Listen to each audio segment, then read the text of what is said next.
Je suis donc instantanément sous le charme de mon hôte, que ce soit à travers son teint chocolat ou son sourire éclatant. En fait, je l'aime carrément beaucoup. Je serais un homme, ou lesbienne, je tenterais immédiatement d'en faire ma compagne.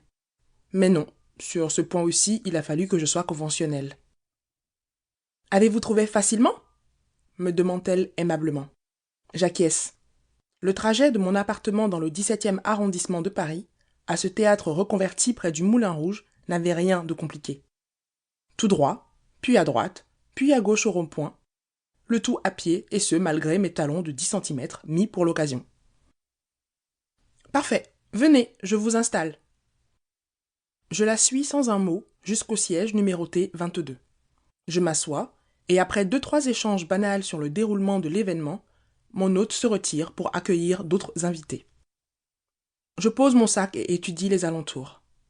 La salle se remplit peu à peu, et je devine au nombre de chaises et de tables que nous serons 15 filles et 15 garçons.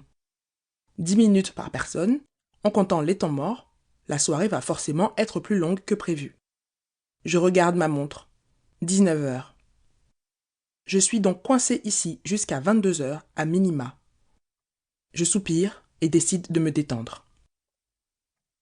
On m'apporte un verre assez rapidement, du champagne de qualité, ainsi que des amuse-bouches que j'engloutis au moment où le discours de lancement de la soirée est débité. Je ne l'écoute qu'à moitié, me faisant la réflexion qu'au moins on est bien accueilli par ici. Ensuite, alors que j'observe toutes les têtes s'installer les unes après les autres à leurs places respectives, je me perds dans mes propres pensées. Je songe à ce qui m'a poussé à m'inscrire à ce speed dating ridicule le jour même de la Saint-Valentin. Un stupide pari. Responsable des opérations dans une boîte d'informatique qui se démarque de plus en plus sur le marché, grâce à ses logiciels novateurs, je suis l'une des femmes les plus respectées de toute l'entreprise. Mais je suis également la plus crainte. Avec le baccalauréat en poche à seulement 16 ans, 3 masters différents en poche, un salaire approchant les 6 chiffres, un appartement de 80 mètres carrés dans l'un des quartiers les plus huppés de Paris, un professionnalisme à toute épreuve, et une personnalité plutôt trempée malgré ma petite taille, 1,60 m, mes collègues ont tendance à m'éviter le plus possible. Personne ne veut mettre la bosse en colère. Pourtant, je ne m'emporte pas facilement. Professionnel, oui, pas du genre à faire des faveurs inutiles, aussi, mais pas injuste non plus. J'accorde à mon équipe une gestion libre de son temps et de ses projets, du moment qu'ils rendent leurs devoirs dans les délais. La plupart apprécient cela, d'autres grognent toute la journée. Et c'est ainsi qu'un jour, lors d'une soirée d'entreprise, un des grogneurs a lancé en public. Je parie 100 € que la bosse ne tient pas 5 minutes lors d'un rendez-vous galant. Il lui faut Superman à celle-là. Un lourd silence avait succédé cette déclaration. Même l'orchestre s'était arrêté de jouer. Devant près de 400 personnes, je n'avais pas pu me résoudre à ne pas me défendre. Tu ferais mieux d'oublier tout de suite tes 100 €, car ce pari, je le tiens les yeux fermés. Des murmures avaient suivi, dubitatifs. Cela n'avait fait que m'énerver, alors j'ai déclaré. Ok, choisissez-moi un rendez-vous, n'importe lequel, et j'y vais.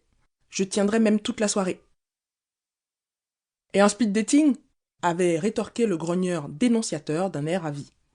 Le jour de la Saint-Valentin? J'avais avalé ma salive et répondu fermement. Choisis ton speed dating et j'en serai. Voilà ce qui m'avait amené à m'inscrire à ce stupide événement.